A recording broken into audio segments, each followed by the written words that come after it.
Welcome to the Elective Ed Podcast. We are all about creating a supportive community for K-12 special education families.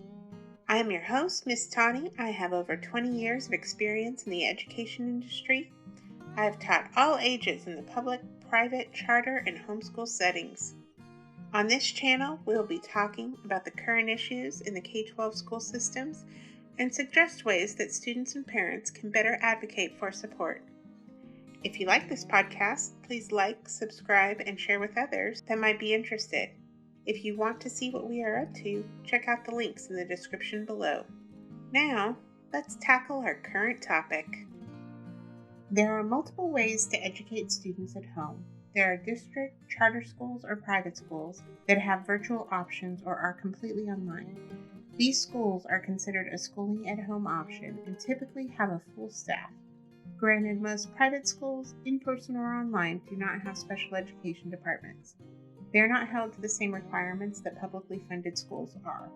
There is a wide variety in the curriculum and schedules of these virtual schools. For many, it is the same as if you were in person with a traditional class schedule and mandatory attendance in a virtual classroom. Some of the high schools will allow asynchronous work with a weekly check-in with a success coach to make sure that the student is progressing through the coursework in a timely manner. The asynchronous structure has automated coursework, most of it computer graded except for essays and projects. This structure can allow the students to complete the classes without the requirement of live instruction. Normally, the instruction is given through videos and discussion posts. One of the benefits of this type of program is the ability to move as fast through the program as the student would like. Typically, the students have the full semester to complete the coursework, but you can complete it faster and move to the next semester or course if completed fast enough and early enough through the semester. Now, this information applies to high school. I am very familiar with these programs because I have taught in these settings as both a general education and special education teacher. One of the strongest supports for special education students in this type of program is all of the one-on-one help that is available through scheduled tutoring time or through an informal drop-in to the teacher's virtual room if a question arises. Many students feel much more comfortable asking for help one-on-one instead of asking in front of a full class. Some of these schools will have specific lab hours where multiple teachers for that subject will be in that virtual room. For instance, a writing lab or a math lab. This asynchronous structure is very useful for students who have a strong sense of self-motivation and are interested in working ahead and possibly graduating early. For special ed students, these schools will have a full special education team, including a case manager that checks in with the student at least once per week.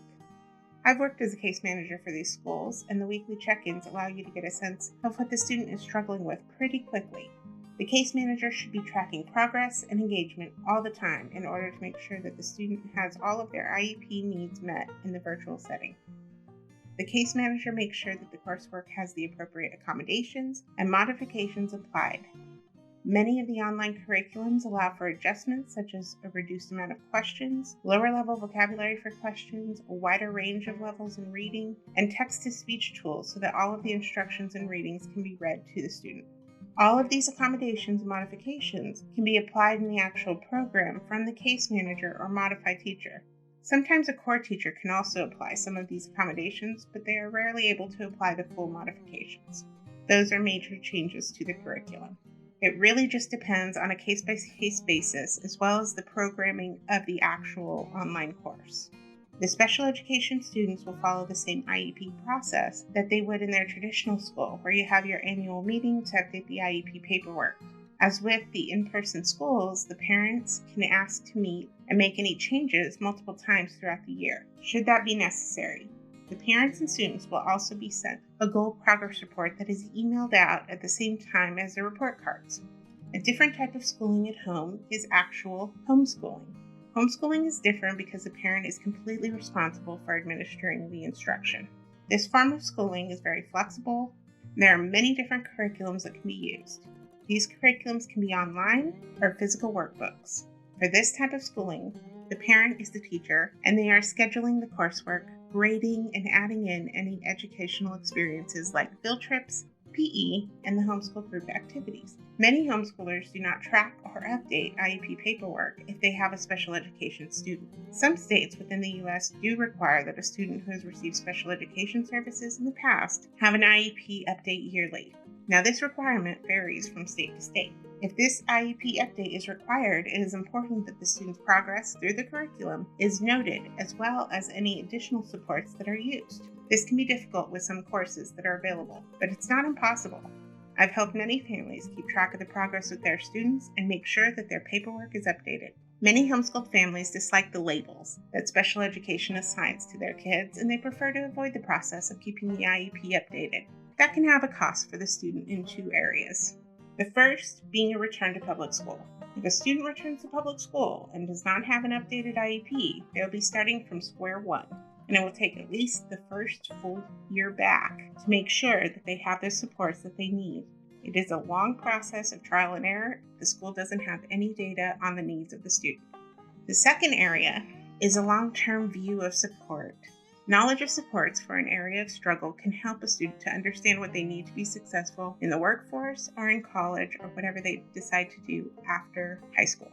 If they know that they have comprehension issues or test anxiety, and they know that extra time for tests or certain study approaches can help them be successful, then they can apply that information in the workplace or certification tests for their career. Keeping track of the IEP can be very useful, but it can also be very overwhelming. It does not have to be. I'm currently putting together a membership program that will roll out September 19th. This program is designed to help families of special needs students to communicate with schools, apply supports to any curriculum, track and update IEP paperwork, and teach students to advocate for their educational needs. I love helping families and students who need that extra bit of support to be successful in school. Please follow me on YouTube and Facebook for updates and announcements about the membership program, and have a wonderful day. I'll see you in the next one. I hope this information is helpful. If you enjoyed this content, please like, subscribe, and share. Keep an eye out for the weekly releases of new podcast episodes. Also, check out the Elective Ed Patreon page linked below for exclusive content, early release podcasts, and upcoming webinars. I appreciate you spending your time with me. Please comment below and let me know if there are subjects that you are interested in learning about in the world of special education. Have a wonderful day, and I'll see you in the next episode.